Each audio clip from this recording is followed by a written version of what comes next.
16. Procure aí na sua Bíblia, segunda carta de Paulo aos Coríntios, capítulo de número 11 e versículo de número 16. Amém? Acharam?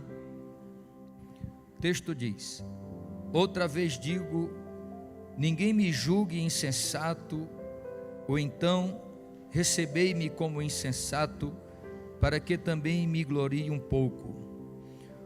O que digo não o digo segundo o Senhor, mas como por loucura, nesta confiança de gloriar-me. Pois que muitos se gloriam segundo a carne, eu também me gloriarei. Porque sendo vós sensatos, de boa mente tolerais os insensatos, pois sois sofredores. Se alguém vos põe em servidão, se alguém vos devora, se alguém vos apanha, se alguém se exalta, se alguém vos fere no rosto. Envergonhado digo, como se nós fôssemos fracos, mas no que qualquer tem ousadia, com insensatez falo, também eu tenho ousadia. São hebreus, também eu. São israelitas, também eu. São descendência de Abraão, também eu. São ministros de Cristo, falo como fora de mim. Eu ainda mais, em trabalhos muito mais, em açoites mais do que eles, em prisões muito mais, em perigos de morte muitas vezes. Recebi dos judeus 5 quarentenas de açoites menos um. 3 vezes fui açoitado com varas, uma vez fui apedrejado, 3 vezes sofri naufrágio, uma noite e um dia passei no abismo, em viagens muitas vezes, em perigos de rios, em perigos de salteadores, em perigos dos da minha nação, em perigos dos gentios, em perigos na cidade, em perigos no deserto, em perigos no mar, em perigos entre os falsos irmãos, em trabalhos e fadiga, em vigílias muitas vezes, em fome e sede, em jejum muitas vezes, em frio e nudez. Eu vou ministrar aqui no versículo 20. Além das coisas exteriores, me oprime cada dia o cuidado de todas as igrejas. Amém. Além das coisas exteriores, me oprime cada dia o cuidado de todas as igrejas. Eu acordei hoje pela manhã com este tema e com esta passagem no meu coração, na minha mente, e eu entendi que Deus queria que nós ministrássemos uma palavra nesta noite, neste tema, o cuidado de Paulo com as igrejas, o cuidado de Paulo com as igrejas. Então nós sentamos ali hoje à tarde, depois de orarmos, e Deus nos deu uma mensagem que a escrevemos, e vamos aqui juntos aprender de Deus neste tema, nesta passagem que nós lemos nesta noite, mas especificamente no versículo 20, mas que tem como os versículos antecedentes, que nos traz aqui uma defesa de Paulo acerca do seu ministério apostólico. O apóstolo Paulo estava tanto na igreja, na sua primeira carta aos Coríntios, como também na sua segunda carta aos Coríntios, fazendo uma defesa do seu ministério apostólico, pois depois que Paulo fundou a igreja de Corinto, e ele partiu para fundar outras igrejas, vieram irmãos de Jerusalém, principalmente os da circuncisão, e começaram a tentar de alguma forma denegrir o ministério apostólico de Paulo, dizendo que Paulo ele não tinha andado com Cristo, por isso ele era um falso apóstolo, pregava heresia, o evangelho da graça que ele pregava não era o mesmo evangelho que se pregava em Jerusalém. E de alguma forma Paulo vai escrever as suas 2 cartas para fazer uma defesa do seu ministério apostólico. E ele mesmo diz aqui no texto que nós lemos que comete uma loucura em se gloriar diante de tudo que ele tinha feito pelo evangelho, já que os próprios irmãos da igreja de Corinto não tinham a capacidade de reconhecer tudo que ele tinha feito por eles. E ele vai dizer que se alguns tinham, porventura, a capacidade de se gloriar na carne, Paulo, ele poderia fazer isso muito mais. E aí ele cita uma quantidade, uma sequência de dificuldades que Paulo viveu durante toda a sua vida no ministério apostólico, mostrando que o que ele tinha vivido para fundar as igrejas era muito mais do que aqueles que estavam tentando desacreditar o seu ministério apostólico. E aí ele vai encerrar dizendo que além de todos estes sofrimentos, além de todas essas dificuldades que ele tinha passado ao longo do seu ministério, ele acrescenta aqui o sofrimento que ele tinha pelas igrejas que ele tinha fundado, pelas igrejas que ele tinha implantado dentro do seu ministério. Se você observar aqui, todos os sofrimentos que Paulo cita são sofrimentos físicos, que o corpo sofre: fadiga, fome, perseguição entre os judeus, entre os falsos irmãos, perigos na cidade, perigos no campo, perigo no deserto, naufrágios. Todos os sofrimentos aqui citados por Paulo são sofrimentos físicos que ele sofre no corpo, em detrimento, pelo motivo dele estar implantando a igreja. Mas o último sofrimento citado por Paulo não é um sofrimento no corpo, é um sofrimento mental, psíquico, na alma.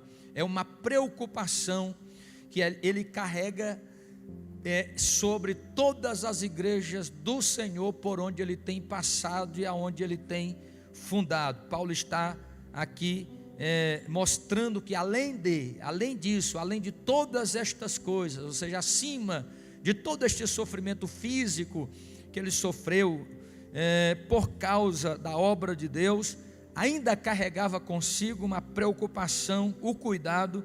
Tem uma tradução na King James que diz: a responsabilidade com todas as igrejas por onde que ele tinha fundado. E por que Paulo carrega? Além ele vai considerar a preocupação com a igreja do Senhor maior do que todos os sofrimentos. Imagine, ele vai dizer que recebeu 5 vezes ele foi açoitado com 40 açoites menos 1. Era a forma como se praticava o flagelo judaico, quando a pessoa não era condenada à morte, mas era condenado a um castigo. Ele recebia 40 chicotadas, menos 1, ele vai receber. Então você pega menos 1, porque o judeu, o que ele fazia?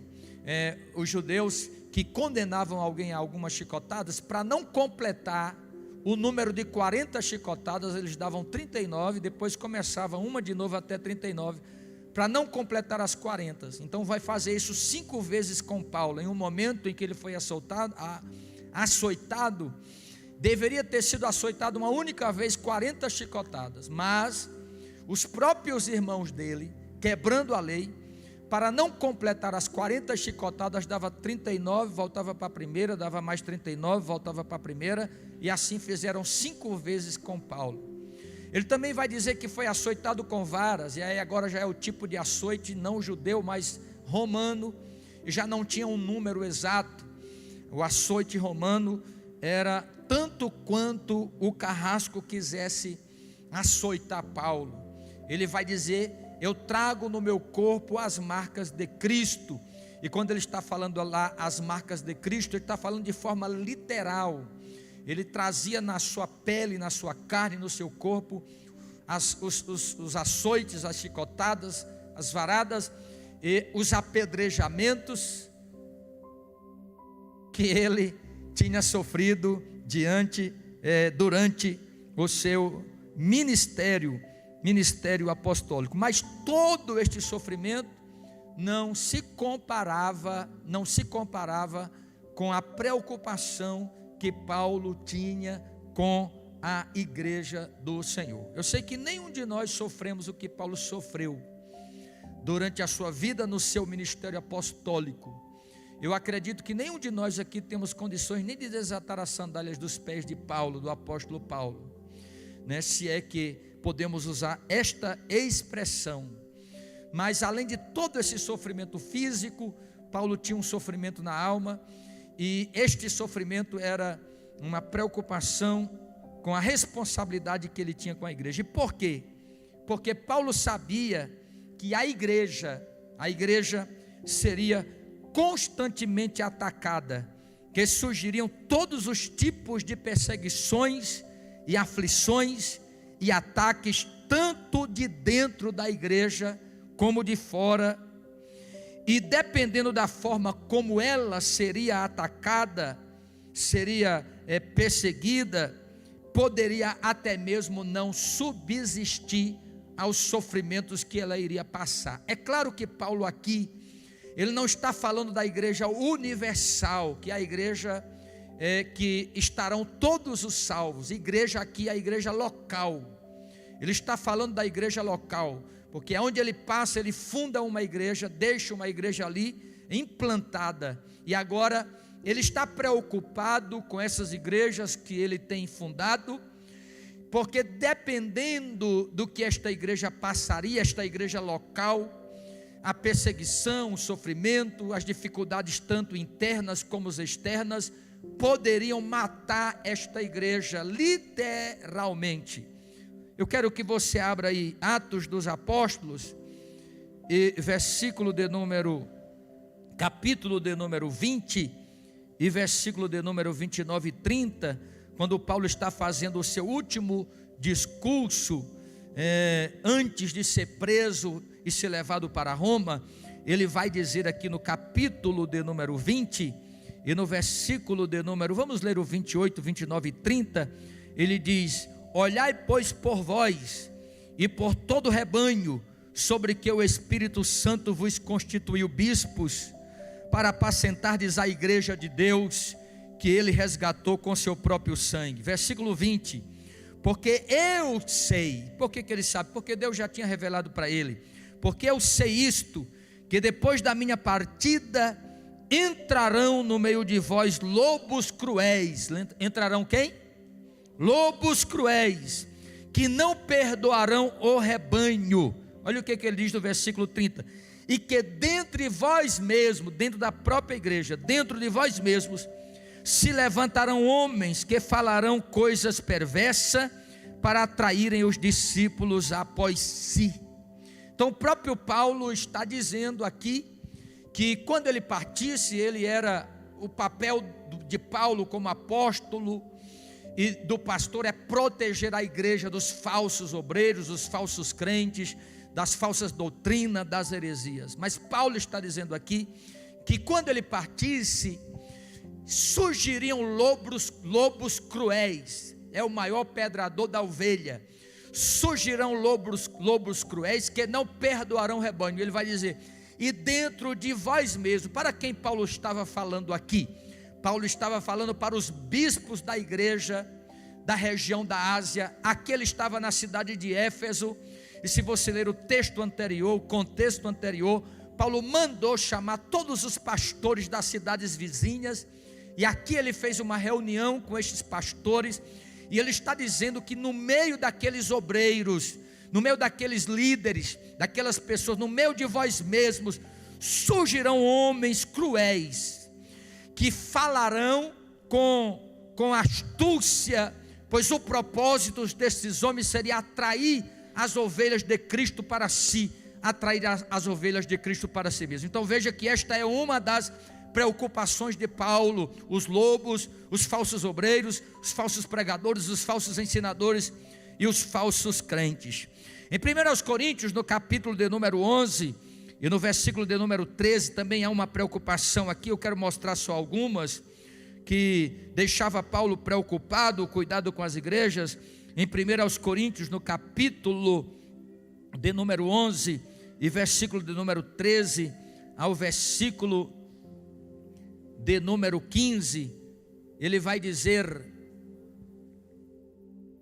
acho que é 2 aos Coríntios, perdão, eu coloquei primeiro aos Coríntios, capítulo de número 11, 2 aos Coríntios, capítulo 11 e versículo de número 13, ele vai dizer assim, vamos ler um pouquinho antes do 13, vamos ler o 12, ele diz: mas o que eu faço, o farei para cortar a ocasião aos que buscam a ocasião, a fim de que naquilo em que se gloriam sejam achados assim como nós. Porque tais falsos apóstolos são obreiros fraudulentos, transfigurando-se em apóstolos de Cristo. E não é maravilha, porque o próprio Satanás se transfigura em anjos de luz. Não é muito, pois, que os seus ministros aqui ele está falando dos falsos obreiros, não é muito, pois, que os seus ministros, os ministros de Satanás, se transfigurem em ministros da justiça, o fim dos quais será conforme as suas obras. Paulo está dizendo aqui que o diabo, os seus demônios, os seus asseclas, os seus seguidores, eles se transfiguram em anjos de justiça. Então tem que ter muito cuidado quando aparece aí um ser espiritual dizendo que é anjo. Primeira coisa que você pode perguntar para ele, se for de Deus, ele vai responder, é se Jesus Cristo veio em carne. Paulo vai dizer aqui que existem demônios que se transfiguram, não é só eles, o próprio Satanás se transfigura em anjo de luz, em uma pessoa bonzinha, numa pessoa agradável, aquela pessoazinha que dá tapinha nas costas, mas tem o punhal escondido na cintura, né? Ele diz, mas não é de se admirar, porque se o próprio Satanás se transfigura em anjo de luz, não é de se admirar que também os ministros, esses ministros se transfigurem em ministros da justiça. Mas são falsos apóstolos, falsos pregadores. Então Paulo estava preocupado com isto, porque isso, introduzindo-se dentro da igreja, com certeza traria um sério prejuízo para a obra de Deus e para a igreja de Cristo. No próprio livro de 2 aos Coríntios, no capítulo de número 2, versículo 10 e 11, 2 aos Coríntios, no mesmo livro, no capítulo de número 2, a partir do versículo 10, Paulo vai dizer assim: e graças a Deus que sempre nos faz triunfar em Cristo, e por meio de nós manifesta. 2 aos Coríntios, capítulo, não é possível que eu copiei errado também essa referência. 2 aos Coríntios, capítulo de número 2, eu estou lendo o versículo 14, por isso está errado. Versículo de número 10, diz assim: e a quem perdoardes alguma coisa também eu, porque o que eu também perdoo, se é que tenho perdoado, por amor de vós, o fiz na presença de Cristo, para que não sejamos, olha o que ele diz, para que não sejamos vencidos por Satanás, porque não ignoramos os seus ardis. Paulo está falando aqui de um obreiro que causou muito mal ao seu ministério, muito prejuízo ao seu ministério.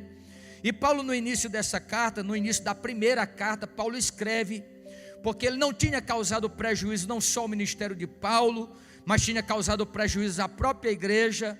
E este obreiro foi disciplinado, sim, Paulo vai disciplinar este obreiro, vai mandar disciplinar.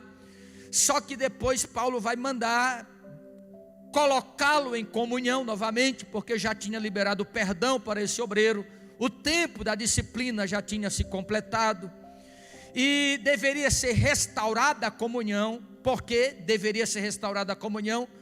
Para que Satanás não tivesse uma legalidade, para que Satanás não tivesse uma oportunidade de agir nesta legalidade. E ele vai dizer, porque nós não ignoramos os seus ardis. Então vai ver aqui que a igreja tem muitos inimigos. Nós citamos aqui alguns exemplos só: falsos apóstolos, lobos cruéis, falsos obreiros, e até mesmo as investidas de Satanás contra a igreja do Senhor. Então Paulo vai, depois de relacionar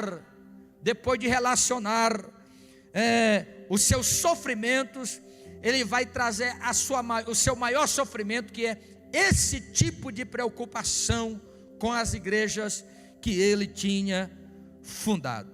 E como eu já disse, eram igrejas locais, não a igreja universal, porque a igreja dos salvos, ela chegará ao céu.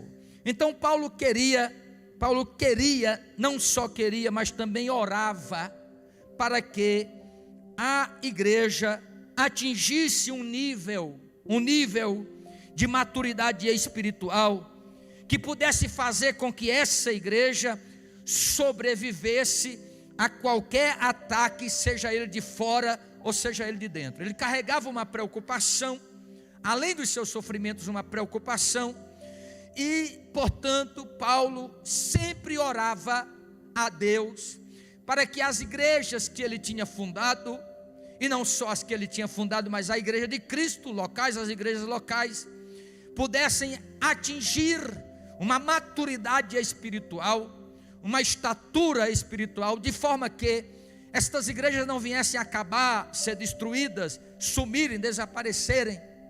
É possível, pastor, isso acontecer? Claro que é possível. As 5 igrejas da Ásia, para quem Jesus Cristo escreveu as 7 cartas, ou as 5 não, as 7, elas não existem mais hoje. Nenhuma. Se você for na região da Ásia Menor, onde estavam as igrejas fundadas por Paulo, e para quem Cristo escreve 7 cartas, elas não existem mais, desapareceram. E assim acontece em muitos lugares, devido vários acontecimentos que podem levar a isso. Eu estou falando de igrejas locais, igreja visível, que é a igreja formada por os membros de uma cidade, de um lugar e assim por diante. Mas Paulo sabia que se esta igreja, ela amadurecesse, ela atingisse a maturidade espiritual, esta igreja certamente prevaleceria, sobreviveria aos ataques e às investidas e às dificuldades, tanto de dentro da igreja, como também de fora da igreja. Então eu vou falar pelo menos 4 coisas pelas quais, ou por quais Paulo orava para que a igreja tivesse nela para sobreviver, e que eram alvo de suas preocupações. Não é nenhuma novidade. E a primeira coisa era, Paulo orava para que a igreja de Jesus fosse uma igreja unida. Paulo orava para que a igreja de Jesus fosse uma igreja unida, uma igreja que vivesse em unidade, uma igreja que vivesse em união. A união é o muro de proteção contra todo e qualquer ataque interno ou externo. Você já sabe disso, já ministramos várias vezes sobre isso, que o diabo é o único interessado em destruir a unidade de uma igreja, a comunhão de uma igreja, a união de uma igreja, a união entre pessoas e assim por diante, porque ele sabe, e o próprio Cristo disse, que toda casa dividida contra si mesmo não subsistirá, e todo reino dividido contra si mesmo cairá, toda casa dividida contra si mesma cairá em ruínas. Então o diabo, ele trabalha na divisão, ele trabalha na discussão, ele trabalha na discórdia, ele trabalha na contenda. Então Paulo vai orar para que a igreja seja uma igreja unida, uma igreja que viva em união, uma igreja que viva em unidade. A igreja de Cristo, ela jamais deve viver dividida, ela jamais deve viver em grupos. A igreja tem departamentos, mas a igreja não é departamentalizada. Repito, a igreja tem departamentos, mas a igreja não é departamentalizada. Não é porque o departamento de jovens vai fazer um trabalho que o círculo de oração não pode ajudar. Não é porque o departamento de missões vai fazer um trabalho que o departamento de jovens não pode ajudar. A igreja tem departamentos, mas ela não é departamentalizada, onde cada departamento se torna uma tribo dentro da igreja, ou um grupo dentro da igreja. Pessoas que criam determinados tipos de amizades, separam pessoas para si, para manipulá-las, para conduzi-las, provocando divisão dentro do corpo de Cristo. Não, a igreja não pode estar dividida. Paulo orava para que a igreja estivesse unida, para que a igreja tivesse união e não divisão, porque muitas das vezes o que acontece dentro da igreja é que vai surgindo vários tipos de tribos dentro da igreja. Esses tempos eu tive que tirar uma determinada pessoa de um departamento, porque esta pessoa vivia influenciando negativamente os demais do grupinho que fazia parte, conduzindo os outros ao seu mesmo tipo de comportamento, ensinando pessoas a se comportarem reverentemente e em desobediência. Não, irmão, nós não fomos chamados para criarmos grupinhos dentro da igreja. Sabe por que é que muitas pessoas não permanecem dentro das igrejas?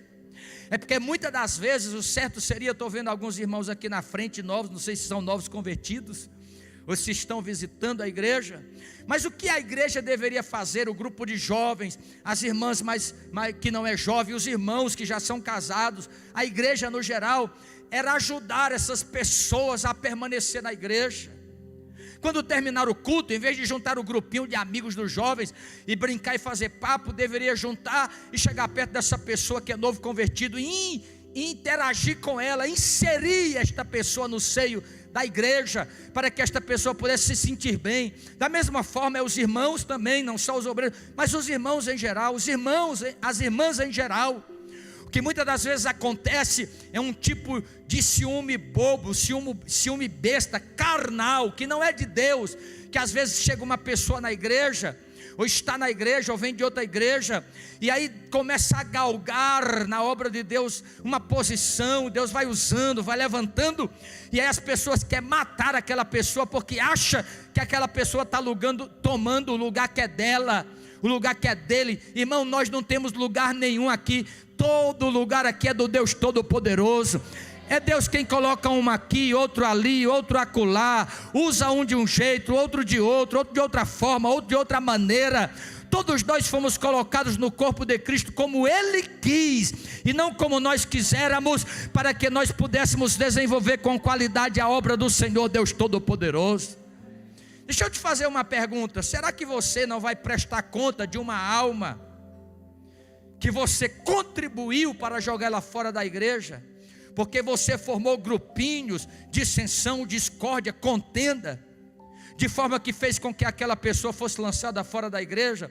Em vez de promover a união, está provocando a divisão dentro do corpo de Cristo. Irmão, aqui não existe, a igreja, Israel no Antigo Testamento, era formada de 12 tribos, mas na igreja não tem tribo não, irmão. Fala aí para o irmão que está do seu lado: a igreja não tem tribo não, irmão.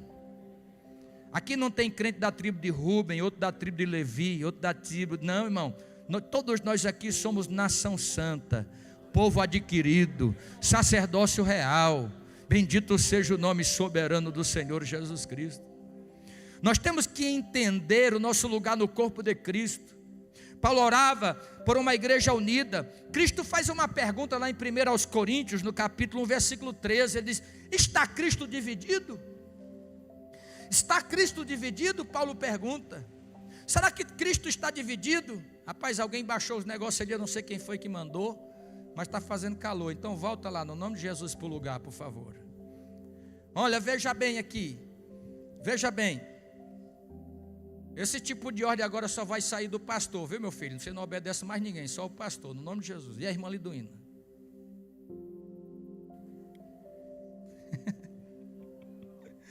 Meus amados, deixa eu dizer uma coisa aqui. Está Cristo dividido? Paulo faz essa pergunta. Por que ele faz essa pergunta?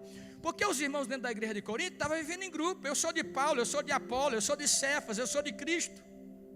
Eram os piores que tinham os de Cristo. Por que os de Cristo eram os piores? Porque os de Cristo eram aqueles que diziam assim: eu não obedeço ninguém, pastor não manda na minha vida não, eu faço o que eu quero, eu não tenho que prestar conta da minha vida para pastor. Então o que ele está fazendo na igreja? Se você não obedece liderança, o que você está fazendo na igreja? Pode colocar no 18, meu filho, cada um que fica menos um pouquinho. Está Cristo dividido? Pelo menos os que eram de Paulo seguiam Paulo, os que eram de Apolo seguiam Apolo, os que eram de Pedro seguiam Pedro. Mas os que diziam que era de Cristo não obedeciam a ninguém dentro da igreja. Eu faço o que eu quero da minha vida, eu não tenho que prestar conta da minha vida. Não, você está errado, meu irmão. Irmão, presta atenção uma coisa: não tem ninguém na terra que não tem que prestar conta a alguém. A esposa tem que prestar conta ao marido, o marido tem que prestar conta à esposa, os filhos têm que prestar conta aos pais. Não tem ninguém, irmão, que não tem que prestar conta a ninguém. E se você não tem ninguém sobre você, e você acha que não tem de prestar conta a ninguém, você um dia vai prestar conta a Deus.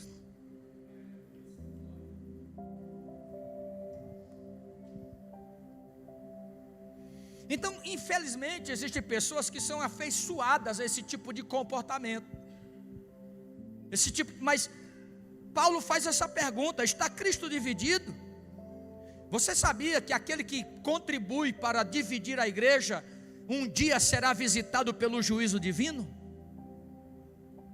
Abra aí, por favor, 1 Coríntios, capítulo de número 3, versículo de número 17. 1 Coríntios, capítulo de número 3, versículo 17, Paulo vai dizer assim, ó: se alguém destruir o templo de Deus, Deus o destruirá, porque o templo de Deus que sois vós é santo. Eu quero chamar sua atenção para uma frasezinha que tem aí, ó: o templo de Deus que sois, o quê? Vós. Que sois o quê? Vós. Está no plural. Não está dizendo assim, o templo de Deus que sou eu. Fala aí para o irmão que está do seu lado, você não é templo de Deus não, irmão. Como assim, pastor Arnaldo? Eu não sou, não, irmão, você é parte do templo. Mas quem é o templo? O texto diz, vós sois o templo. Oh, glória ao nome de Jesus. Não existe templo sozinho, único, não existe. Você pode observar, Paulo vai dizer isso, escreve em 1 Coríntios 12, eu não tenho tempo, porque meu propósito não é ficar só num verso, num tópico. Paulo vai falar sobre os membros do corpo, mostrando que um corpo tem vários membros. Então não existe templo de um só membro, existe um templo com vários membros. É por isso que ele não diz assim, o templo de Deus sou eu. Não, ele diz, o templo de Deus sois vós. Então o que acontece? Eu já expliquei isso aqui. Quando nós nos reunimos como crentes, cada um de nós é uma pedra viva no templo de Deus, uma pedra. Só que quando se junta cada pedra viva no templo de Deus, nós formamos o tabernáculo de Deus, o lugar onde o Espírito Santo habita. Aí quando a igreja se reúne, o que acontece? O Espírito de Deus se manifesta, porque Ele habita no templo. Então veja que o texto está no plural, vós a igreja, não eu, você, sozinho. Então ele está dizendo, aquele que contribui para destruir o templo que sois vós, Deus o destruirá. Irmão, faça uma análise da sua vida. Vamos fazer uma análise da nossa vida hoje? Será que algumas coisas que estão acontecendo na tua vida não é porque você está contribuindo para destruir o templo de Deus? Não estou dizendo que é, estou pedindo para você fazer uma observação. Será que algumas coisas que você está padecendo na sua vida, não é porque tens contribuído para destruir o templo de Deus? Semeando contenda, discórdia, disse-me-disse, fofoca, mexerico, destruindo a unidade do corpo de Cristo. Paulo vai orar pela unidade do corpo de Cristo. Amém?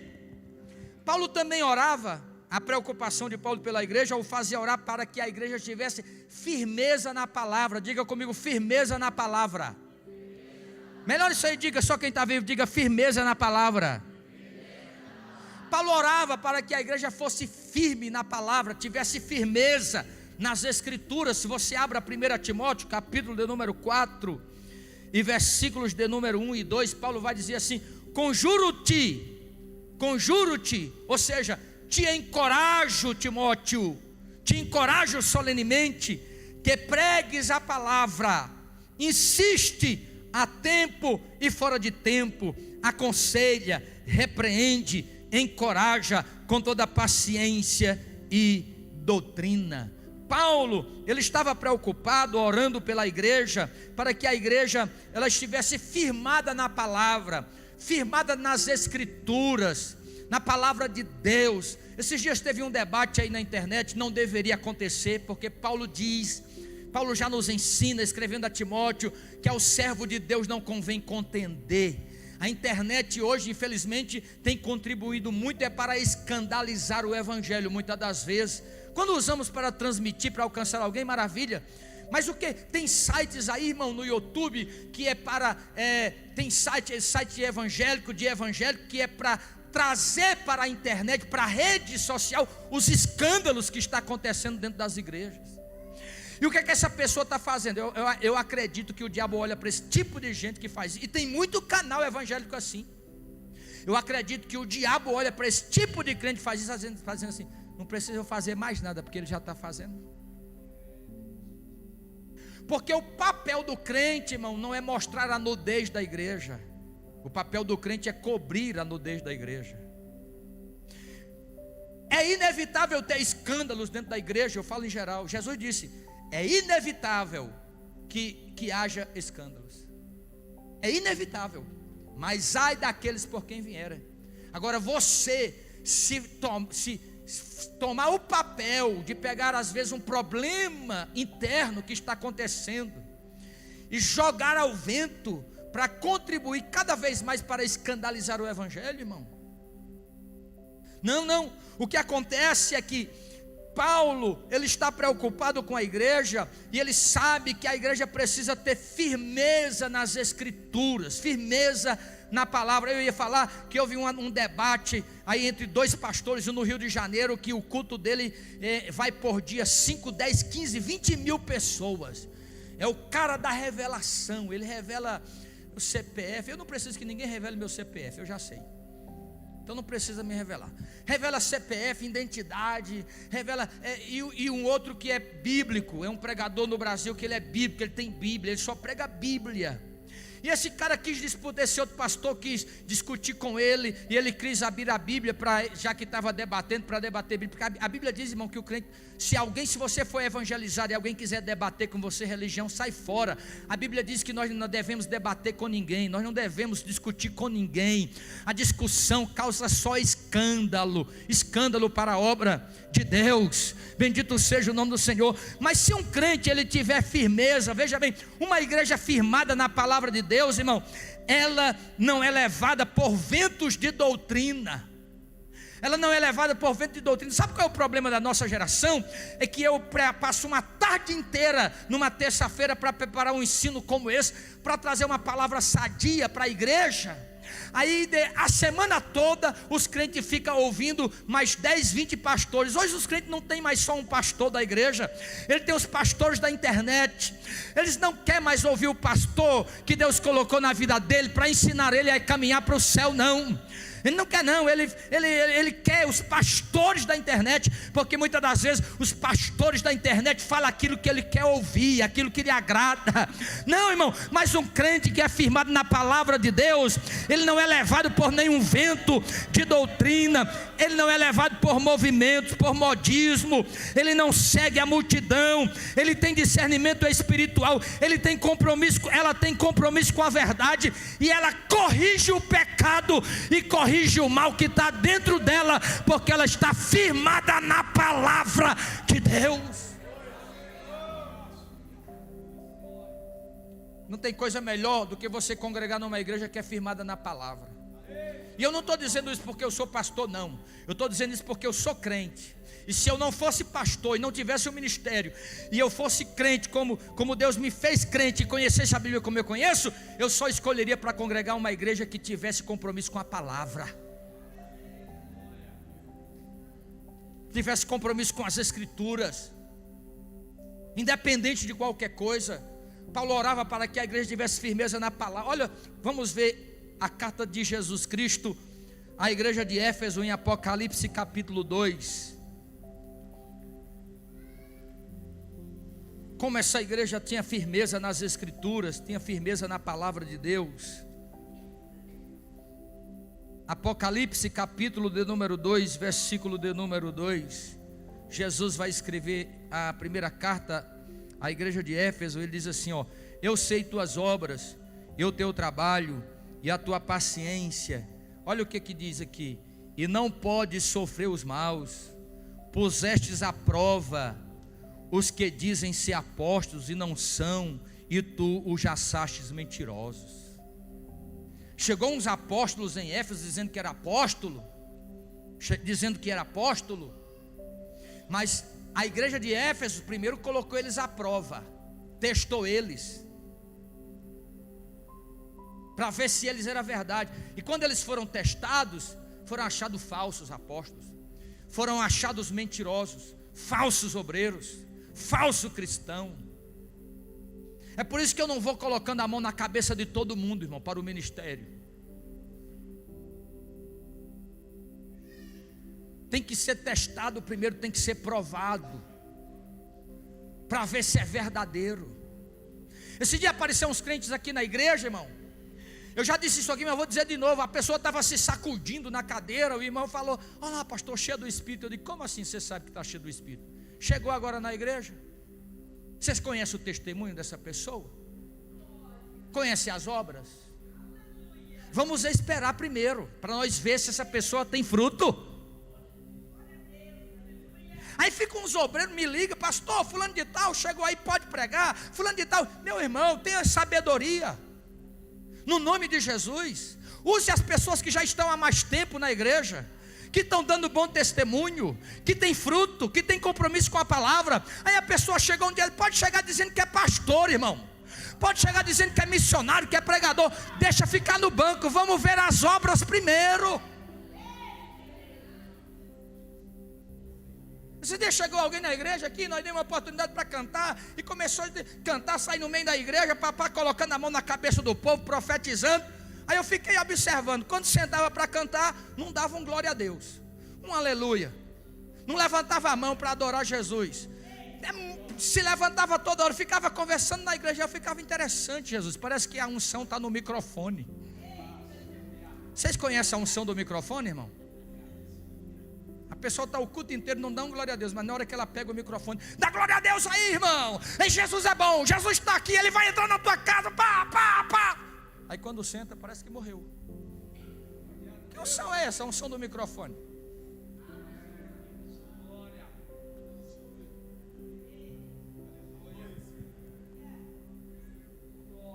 Está difícil dar glória a Deus aí, irmão? Não, vamos esperar, irmão. Vamos colocar a prova. Vamos ver se vai dar fruto primeiro. Depois a gente, se der fruto, amém. O texto diz aqui que quando esses apóstolos chegaram na igreja de Éfeso, a igreja de Éfeso testou eles, testou. É bíblico, irmão.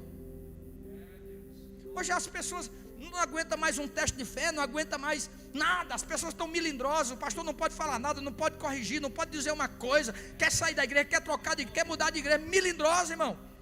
Irmão, Deus, muitas das vezes, quando usa a nossa liderança, é para nos corrigir. E nós temos que entender isso. Mas nós não queremos mais ser corrigidos. Só que a Bíblia diz que quem Deus não corrige não é filho, é bastardo. Você é filho ou é bastardo, meu irmão? É filho. Então Deus corrige o filho. Ele disse: se os nossos pais, segundo a carne, nos corrigia, muito mais Deus nos corrigirá, para que nós sejamos participantes da sua santidade. Paulo orava para que a igreja fosse uma igreja que tivesse firmeza na palavra. Repito, porque uma igreja firme na palavra, ela não é levada por todo o vento de doutrina. Aparece uma pessoa aí no prata fazendo movimento, arrastando o crente. Ele vai primeiro, ele vai olhar se está de acordo com a palavra, se Deus está nesse negócio. Irmão, eu já disse isso aqui. Se Deus, você não precisa ficar correndo, buscando movimento, pessoas aí, pseudos modismo, seguindo a multidão, não, irmão. Deus, o teu Deus te conhece por dentro e por fora. O teu Deus conhece teu endereço. O teu Deus conhece o número da tua casa, o teu quarto. Ele conhece o número que você veste, o número que você calça. Ele conhece sua necessidade. Oh glória! Quando chegar a hora dele falar com você, Ele vai falar com você.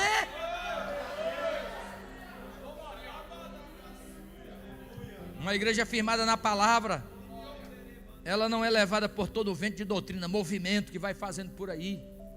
Não, é firme. Não come tudo quanto é tipo de comida que se vai dando, não. Vamos lá, terceiro. Paulo orava para que ela crescesse no conhecimento de Deus. Diga assim comigo: crescer no conhecimento de Deus. Então ele orava para que a igreja fosse unida. Ele orava para que a igreja tivesse firmeza na palavra. Ele orava para que a igreja crescesse no conhecimento de Deus. Abra aí, por favor, Colossenses capítulo de número 1 e versículo 9. Colossenses capítulo de número 1 e versículo de número 9. Paulo vai dizer assim, ó, Colossenses capítulo 1, versículo 9: Por esta razão nós também, desde o dia em que o ouvimos, não cessamos de orar. Não cessamos de quê? A preocupação de Paulo. Paulo estava orando. Não cessamos de orar por vós e de pedir que sejais cheios de quê? Do conhecimento da sua vontade, em toda a sabedoria e inteligência espiritual, para que possais andar dignamente diante do Senhor, agradando-lhe em alguma coisa, em tudo, frutificando em alguma obra, em toda boa obra, e o que mais? E crescendo em quê? No conhecimento de Deus, crescendo no conhecimento de Deus. Diga assim para o irmão que está do seu lado: crescer dói, meu irmão. Você sabia que crescer dói? Por que você acha que um adolescente, quando está na fase de adolescência, ele acorda com dor, dor na junta, dor no joelho, dor na carne, está tudo doendo aqui, eu não sei o que é. É a dor do crescimento. A medicina fala isso, a biologia fala isso. Ele começa a sentir dor, ele não sabe de onde é, porque o corpo dele está crescendo, ele não está acostumado. Ele começa a dormir na cama. Se ele crescer demais, quando ele percebe, os pés dele, estão os dois pés para o lado de fora assim, porque cresceu mais do que a cama. E nós também temos que crescer, e crescer em conhecimento de Deus. Nós temos que crescer em conhecimento de Deus. Tem uma frase, repita essa frase comigo, diga assim: o homem que não conhece a Deus está à mercê do diabo. Esta é a verdade. O homem que não conhece a Deus está à mercê do diabo. Está à mercê do diabo. Não tem, presta atenção, não tem como conhecer a Deus.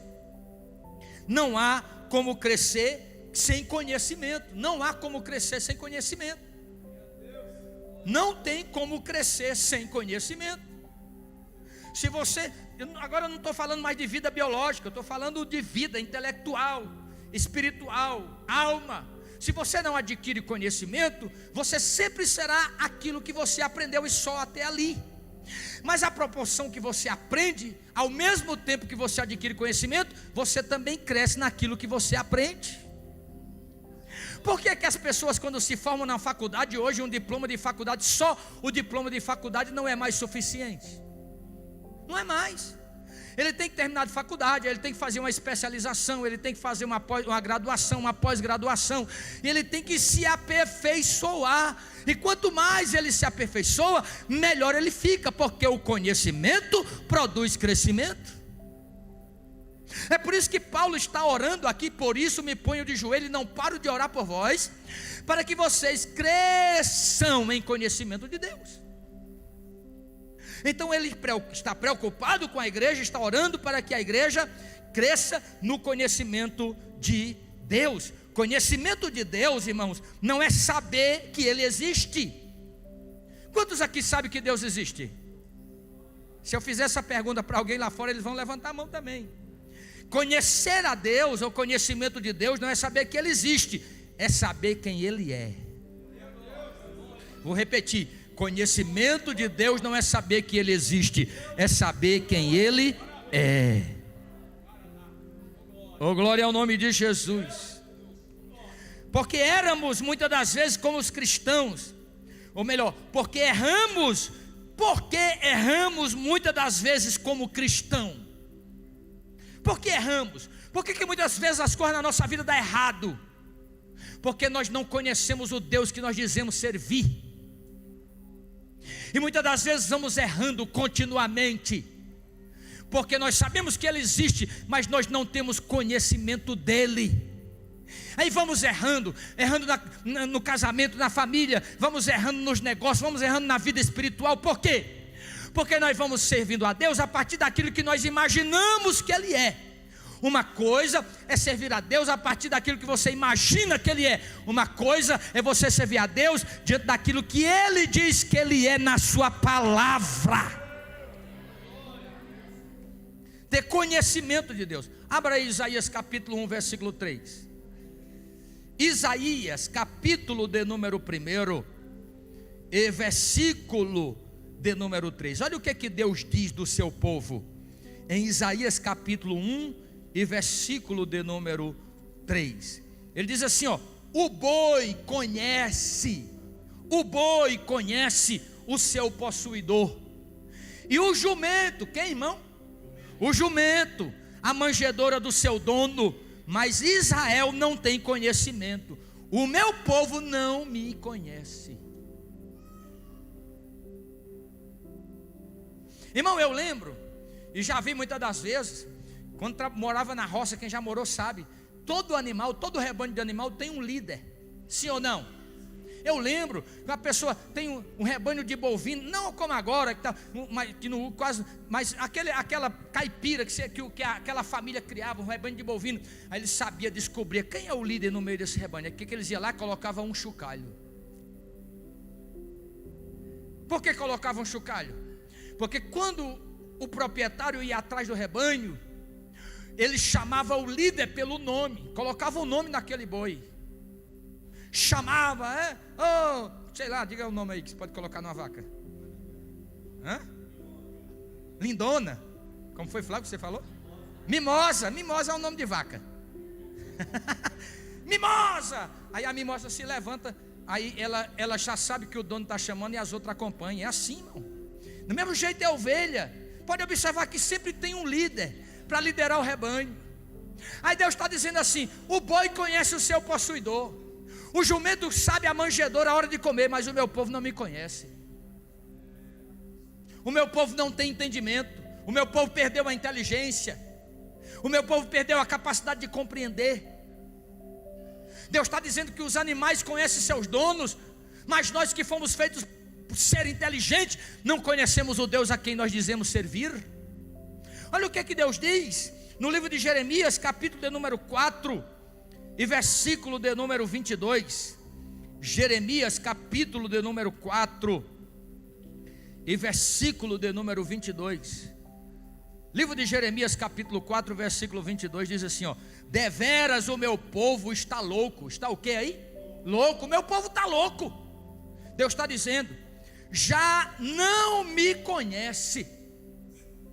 São filhos, ou melhor, são filhos nécios, ou seja, tolos, loucos e não inteligentes. Diga para cima. Não, eu já pedi demais, né? Já pedi demais. Mas diga de novo assim, ó: Deus criou filhos inteligentes. Deus está dizendo aqui: os meus filhos são loucos, ficaram doidos. Meus filhos perderam a noção, perderam o juízo, perderam o entendimento. Eles são filhos sem inteligência. Sábios são para o mal fazer, mas para o bem fazer nada sabem. O meu povo não me conhece. É Deus quem está dizendo. Então Paulo está orando para nós adquirirmos conhecimento de Deus. E adquirir conhecimento de Deus não é fácil. Oséias 4:6 diz assim, ó: o meu povo perece, porque esse versículo aí todo crente sabe. O meu povo perece porque lhe faltou conhecimento. O meu povo perece porque lhe faltou conhecimento. E conhecimento de Deus não é saber sobre Deus. Irmão, eu coloquei aqui: há pessoas que saem do seminário teológico e sabem tudo sobre Deus. Tudo o que a teologia ensinou sobre Deus, ele sabe, mas ele não sabe nada de Deus. Uma coisa é saber algo sobre Deus, outra coisa é ter conhecimento de Deus. Oh, glória ao nome de Jesus. Irmão, de uma coisa é você ter lido a Bíblia do Gênesis ao Apocalipse, outra coisa é você conhecer o Deus do Gênesis ao Apocalipse. Bendito seja o nome soberano de Jesus. Oh, glória ao nome de Jesus.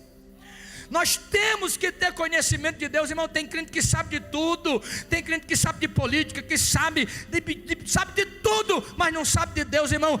A Bíblia Sagrada está na tua mão, a palavra de Deus está na tua mão. Não precisa descer um anjo para revelar Deus a você. Deus já está revelado na palavra, Deus já está revelado nas Escrituras. A Bíblia diz, o próprio Oséias no capítulo 6:6, ele diz assim: conheçamos e prossigamos em conhecer o Senhor. Conheçamos e prossigamos em conhecer. Ou seja, ele está dizendo: se você atingiu um nível de conhecimento de Deus, não pare, conheça-o mais, porque quanto mais você o conhece, mais dele você tem na sua vida. Oh, glória ao nome de Jesus. Mas o que nós fazemos? Pegamos a nossa Bíblia, vem para o culto, fecha ela, chega em casa, coloca na estante. Assistimos Netflix, assistimos tudo que você pensa, celular, mas você não conhece a Deus, porque a Bíblia se tornou tolo, porque a palavra está na sua mão.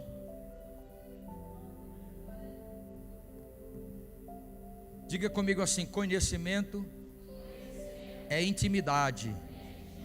Conhecimento é intimidade, é relacionamento, é saber a vontade, conhecer a vontade. Isso é conhecer a Deus, intimidade, irmão. Você que é casado, quem é a pessoa que mais te conhece? Seu cônjuge. Por quê? Porque vocês têm intimidade, vocês convivem junto todo dia convivem junto, se relaciona e tem conhecimento, porque tem intimidade. Conhecimento é intimidade, conhecimento é relacionamento. Eu posso chegar em casa, se eu for fazer 30 anos de casado, eu chego em casa, se eu chegar preocupado, a Liduína sabe: o que tem? O que você tem, meu filho? O que foi? Por quê? Porque aprendeu a me ler. Vivemos 30 anos juntos, desenvolvemos intimidade, sabemos ler até as feições um do outro. Isso é conhecimento, isso é intimidade. Às vezes a gente, para não dizer que homem é homem, quer dar um de não. Nada não. Mas tá assim, me diga, não, nada não. É usar a caixinha do nada não. Mas isso é intimidade. Intimidade é conhecimento, é intimidade, é relacionamento, é saber a vontade. 2 Pedro 3, 17 e 18, o texto vai dizer assim: mas antes crescei na graça e no conhecimento. Para aí. E no conhecimento de Cristo Jesus. Não é no conhecimento teológico, não. Deus não está dizendo assim: vai lá, meu filho, faça um curso de bacharel e coloca um diploma na parede. Não. Paulo está dizendo assim, Pedro está dizendo assim: crescei na graça e no conhecimento de Cristo Jesus. Entende isso, irmão? Jesus, os apóstolos andaram quantos anos com Jesus? Quantos anos os apóstolos andaram com Jesus, irmãos? 3 anos. Na última semana que Jesus estava para ser morto, Jesus reúne os apóstolos na última semana e trabalha só com eles, dando as últimas instruções antes de ser morto. Aí Jesus, em João 14,6 diz: olha, meus apóstolos, eu sou o caminho, eu sou a verdade e a vida. Ninguém vem ao Pai a não ser por mim. Maravilha, você deu glória a Deus, né? Mas Filipe disse assim: então, Senhor, mostra-nos o Pai. Aí que Jesus disse para ele, em João 14,9: Filipe, há tanto tempo eu estou convosco que você não me conhece? Quem vê a mim, vê o Pai. Está vendo? Irmão, quanto tempo que você tem de crente que não conhece Jesus, meu irmão? Sério? Quanto tempo, meu amado? Você diz que é crente, você vem para a igreja, mas você não conhece Jesus. Tem crente na igreja que é como Filipe, irmão. Jesus disse: ó, ninguém vem ao Pai senão por mim. Mostra-nos o Pai. Filipe, 3 anos você andou comigo, você não me conhece? Quem vê a mim, vê o Pai. Eu estou no Pai e o Pai está em mim. Esse tipo de conhecimento aqui que Paulo está orando para a igreja adquirir. Conhecimento de Deus. Amém? Para nós encerrarmos, Paulo orou para que a igreja do Senhor fosse cheia, diga comigo, poder. Melhor isso aí, diga poder do Espírito no homem interior. Poder do Espírito no homem interior. ele orou para que a igreja fosse uma igreja poderosa, mas poderosa pelo Espírito Santo no homem interior. Ele vai orar. Vamos ler Efésios capítulo de número 3. Efésios, carta de Paulo aos Efésios, capítulo de número 3 e versículo de número 14. Capítulo 3, versículo 14.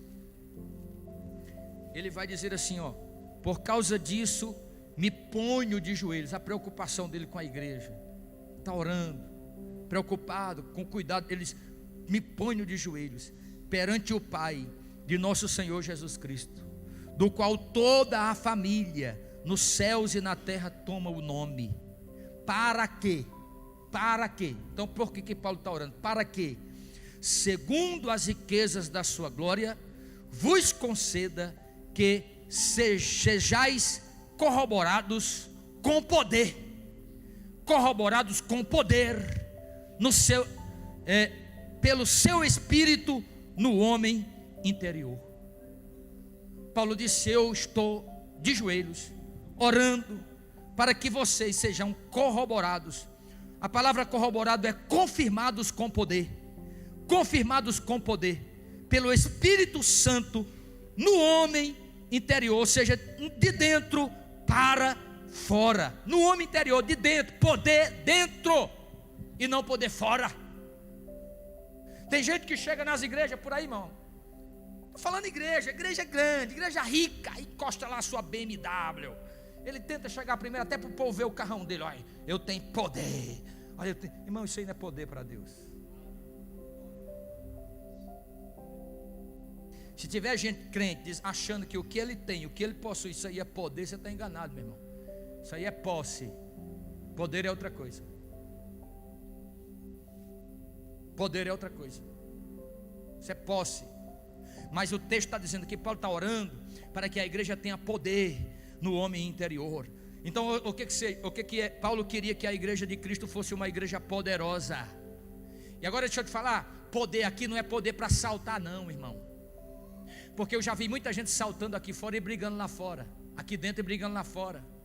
Poder aqui não é para pular não, para falar em línguas estranhas, sair batendo palma, não. Isso é manifestações do poder de Deus, é outra coisa.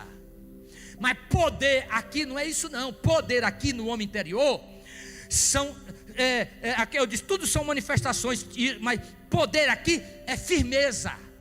Poder aqui é capacidade de suportar desafios. Poder aqui é a capacidade de se tornar espiritualmente forte. Poder aqui é ter raízes profundas e alicerces profundos. É isso aqui que Paulo está falando de poder. Poder no homem interior aqui, meu irmão, é aquele crente. Não estou dizendo que existe crente super-homem não. Em algum momento da nossa vida nós vamos ser abatidos por uma coisa ou outra. Mas poder aqui é o mundo às vezes virado de perna cabeça, mas você dizer: eu estou firmado, eu estou firme, ninguém, nada mentira. Não, irmão, nada mentira da presença do Senhor. Por quê? Porque este poder aqui é capacidade, firmeza de suportar desafio. Oh glória, ele tem poder no homem interior, é forte em Deus. Tem crente que as raízes dele é igual raiz de alface. É fácil arrancar alface, irmão? É ou não? Você só pega assim, aí você tem aquele monte de raizinho assim. Qualquer coisa, esse é o tipo de crente, qualquer coisa ele quer desviar. Não vou mais para a igreja não. Aquela palavra foi dura demais, eu não gostei não. Pastor tem que medir as palavras para poder falar. Alface, irmão. Um dia eu fui visitar um irmão, ele disse: não vou mais para a igreja não, pastor. Por quê? Não, enquanto Jesus não me respondeu, eu não vou não. Que maravilha. Virei as costas e fui embora. Não, irmão. Paulo está orando para que a igreja tenha poder no homem interior. E poder aqui é firmeza. Poder aqui é força. Poder aqui é você ser espiritualmente forte. Poder aqui é raiz, alicerce.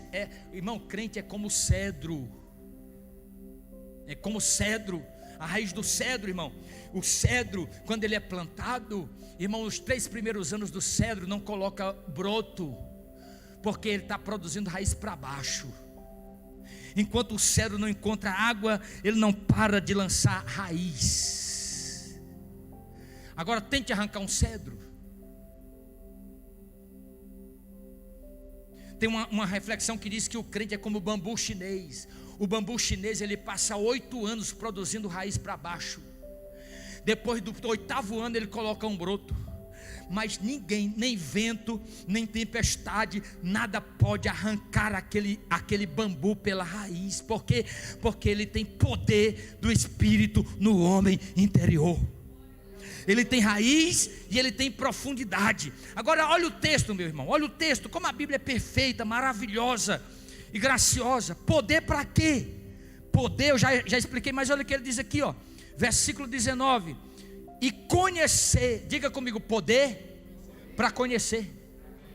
Isto, se nós temos poder no nosso homem interior, que nos torna forte, e eu estou falando de forte aqui, não é ser super-homem não, irmão.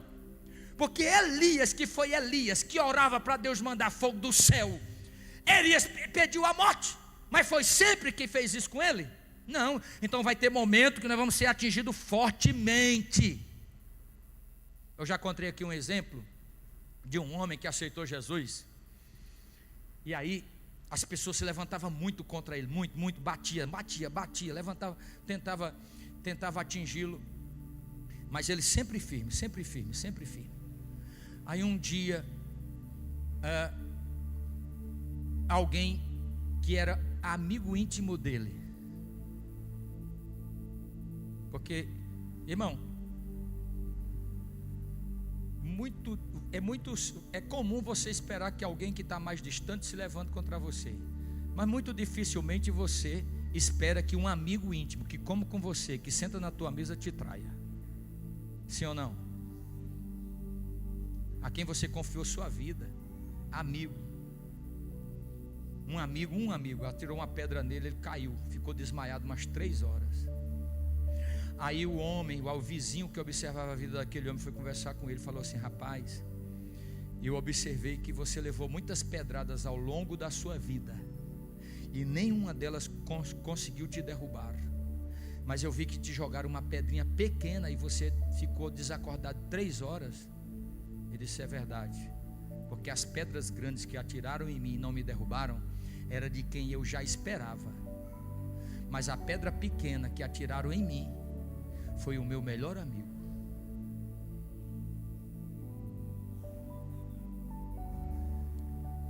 Foi aquele que eu não esperava que fizesse isso. Então não tem ninguém que vive nessa terra que um dia não tenha seu calcanhar ferido pela serpente. Todo aquele que um dia pisar na cabeça da serpente também vai ter seu calcanhar ferido. Só que isso não é a vida toda. Por quê? Porque ele tem poder no homem interior.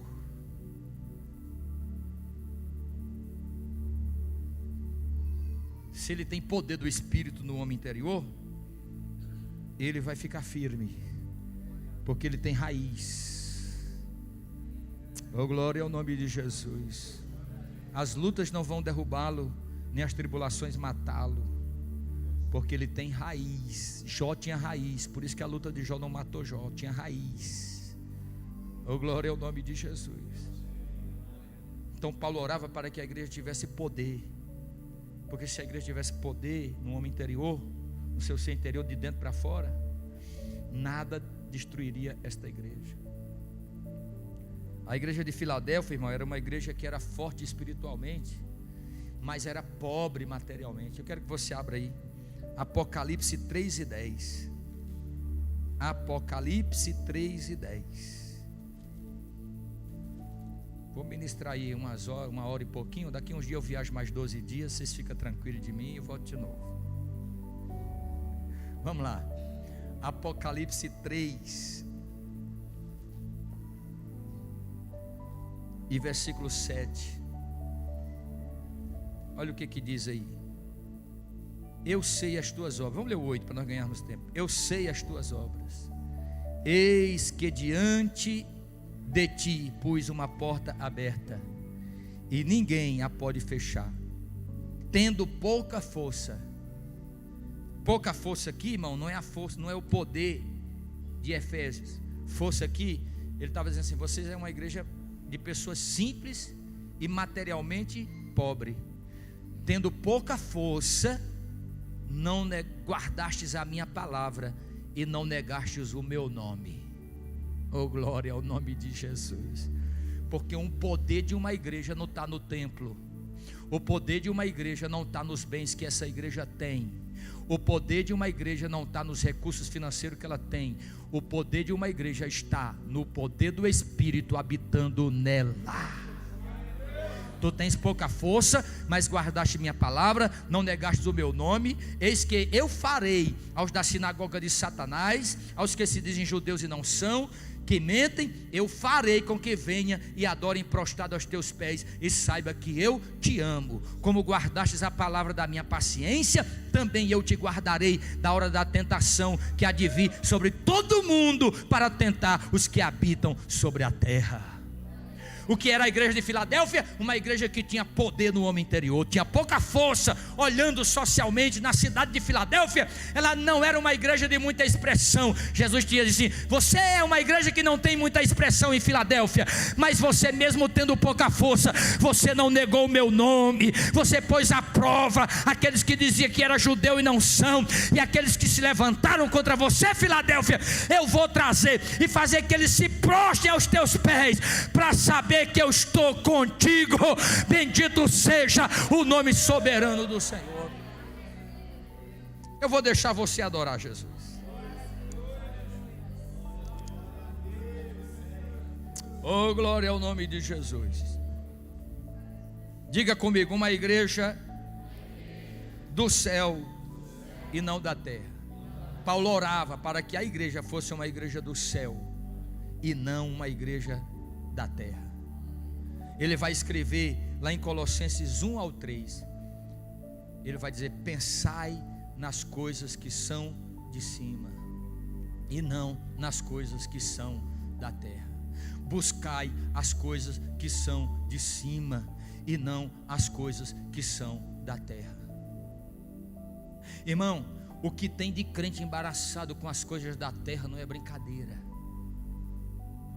O que tem de crente embaraçado com as coisas deste mundo. Eu não estou falando do teu trabalho digno, consciente, que você tira tempo para adorar a Deus, para servir a Deus. Não, não é isso não. Eu oro para que Deus faça seu povo ser próspero, mas nunca que seja uma prosperidade que lhe tire de Deus,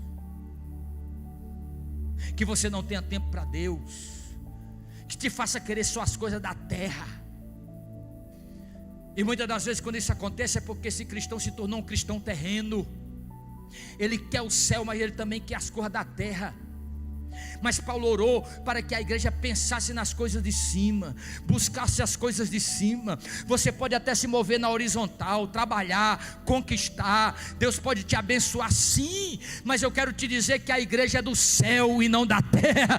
Bendito seja o nome do Senhor Jesus Cristo. Olha aqui, a igreja da terra é mundana. Os seus membros vivem como se o mundo fosse o céu, o paraíso. Eles estão afeiçoados ao mundo. A fé desta igreja é morna, sua liturgia é vazia, sua vida é uma vida sem compromisso, é uma igreja sem poder. Mas a igreja do céu não. A igreja do céu, ela é espiritual, ela está aqui, mas ela sabe que ela é do céu. Ela sobrevive no mundo, mas ela não vive no mundo. Ela pensa no céu, ela fala do céu, ela caminha para o céu, ela canta as coisas do céu, ela sente o céu na terra. Ela está na terra, mas ela sabe que ela está caminhando para o céu. Ela sabe que Ele breve virá para nos levar para o céu, para o céu, para o céu, porque ela é do céu e não da terra. Fica de pé comigo nesta noite adorando a Jesus. Paulo orava para que a igreja do Senhor fosse celestial, irmão. O crente tem que ser celestial, meu irmão. Você acha que a igreja tem que ser só aqui, irmão? A igreja tem que ser aonde você estiver, porque você é habitante do céu. Aonde você estiver, o céu tem que estar também. Eu já contei aqui que uma irmã, dirigente do círculo de oração, comprou uma casa e pintou o portão de branco e colocou uma placa lá: Jesus está aqui. Mas o casamento era um inferno, só via se matando, quebrando tudo, chamando pelo diabo. Aí o vizinho fez uma placa e disse: mas está alugada para o diabo.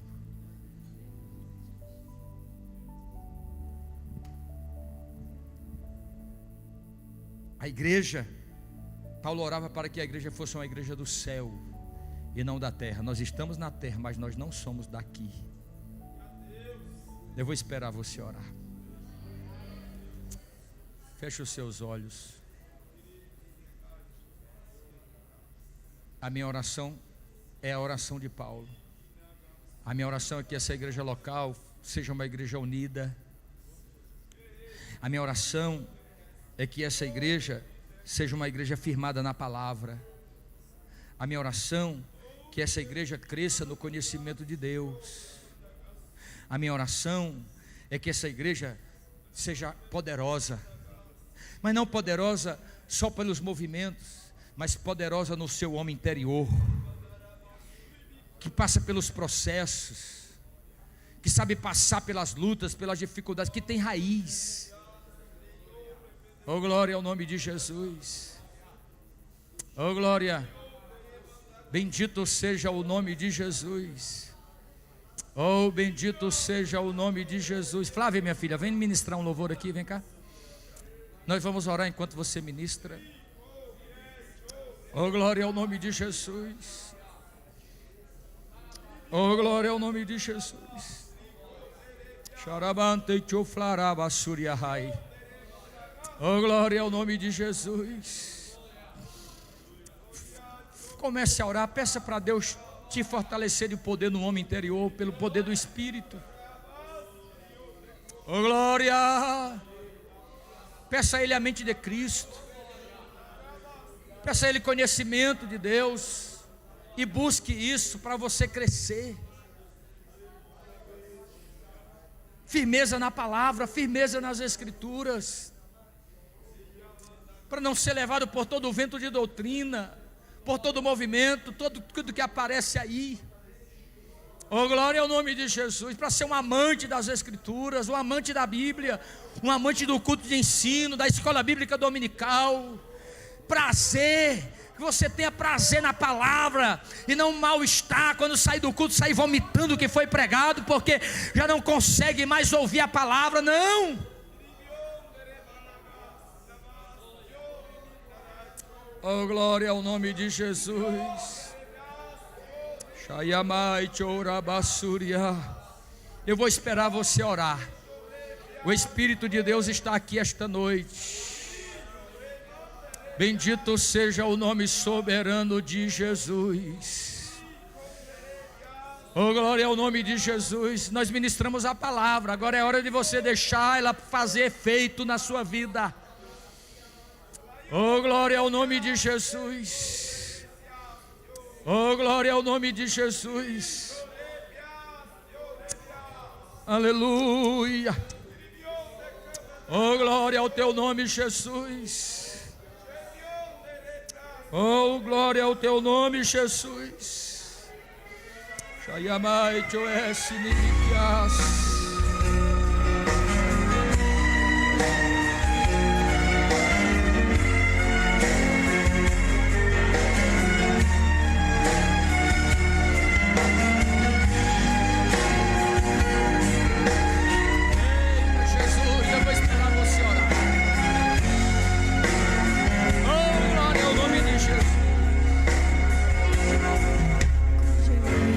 Que palavras não podem explicar. Oh, glória ao teu nome, Jesus. Pai, as minhas intercessões, quando dobro os meus joelhos em meias tribulações, Ele ouve o gemido do teu coração. Ó Jesus, a ti confesso, não dá pra viver. Oh, glória. Se você chegou fraco aqui esta noite, Deus vai te dar força. Se você ficou desanimado, Deus vai te dar ânimo. Deus vai te tomar pela mão. Ele vai te fortalecer com poder no homem interior.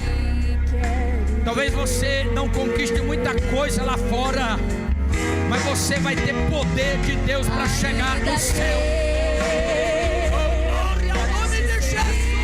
Jesus, eu tenho a que chorar. Oh, glória ao nome de Jesus. Te servirei, porque comigo estarás. Porque contigo é melhor que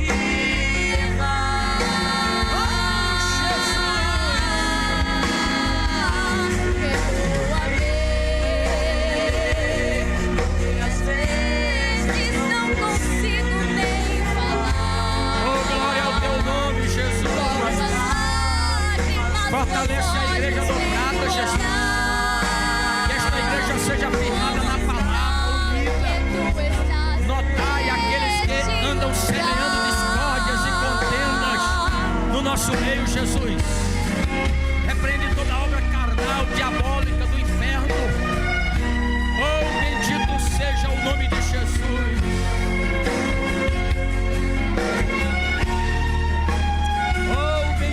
Seja o nome de Jesus.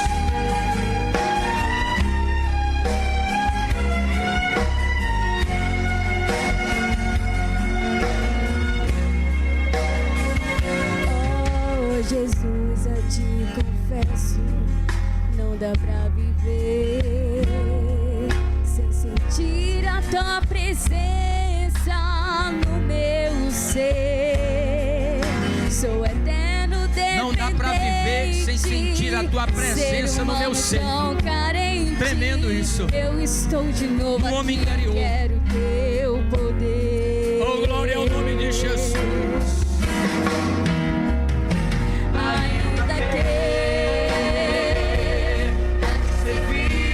Jesus, eu tenho que chorar.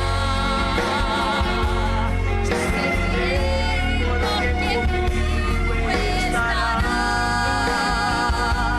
Sofrer contigo é melhor que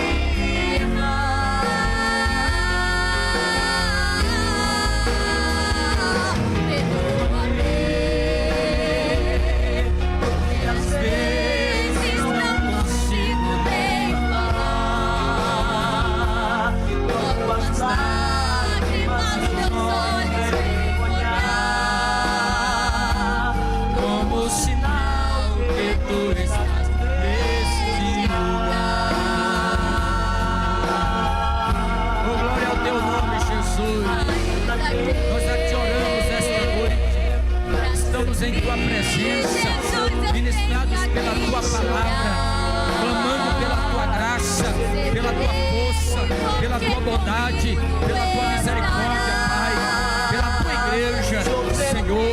Era a preocupação de Paulo por todas as igrejas, além destas outras coisas, muitas mais, meu Pai, por causa dos lobos, dos falsos obreiros, dos falsos irmãos, por causa das astúcias e os ardis de Satanás, meu Pai. Mas nesta noite nós oramos, Pai, orando por uma igreja forte, por uma igreja firmada na palavra, unida no teu Espírito, Senhor Deus da glória. Nos ajuda, Senhor, pelo poder do teu Espírito Santo, para que em tudo o teu nome seja glorificado. Nós já te oramos esta noite, te dando graças, meu Pai, te bendizendo, te glorificando e te adorando em nome de Jesus. Você pode dizer amém? Tem alguém esta noite que quer aceitar a Jesus como Senhor e Salvador da sua vida? Alguém esta noite que quer ficar crente em Jesus? Glória a Deus. Maravilha. Bendito seja o nome de Jesus. Cadê os irmãos, para acompanhar esses irmãos aqui? Glória ao nome de Jesus. Vocês três estão aceitando Jesus? Que maravilha. Glória a Deus. Louvado seja o nome de Jesus. Se tiver mais alguém esta noite, mais uma vida, mais uma pessoa que quiser entregar sua vida a Cristo, se reconciliar, às vezes já foi crente, hoje está afastado, quer se reconciliar com Jesus, a pessoa é você, O dia é hoje e o tempo é agora. Jesus quer salvar sua vida, libertar você e te transformar. Tem alguém? Mais uma vida? Não tem? Então quem pode estender as mãos em todo lugar, sem ira e sem contenda? Em nome de Jesus, Senhor, te apresentamos estas almas que aqui estão diante de ti, te recebendo como Senhor e Salvador de sua vida. Meu Pai e meu Deus, nenhum homem na terra tem poder sobre a terra para perdoar pecados, mas o Senhor tem. Então perdoa os pecados destes homens que nesta noite aqui estão, Pai, diante de ti, te recebendo como Senhor e Salvador de sua vida.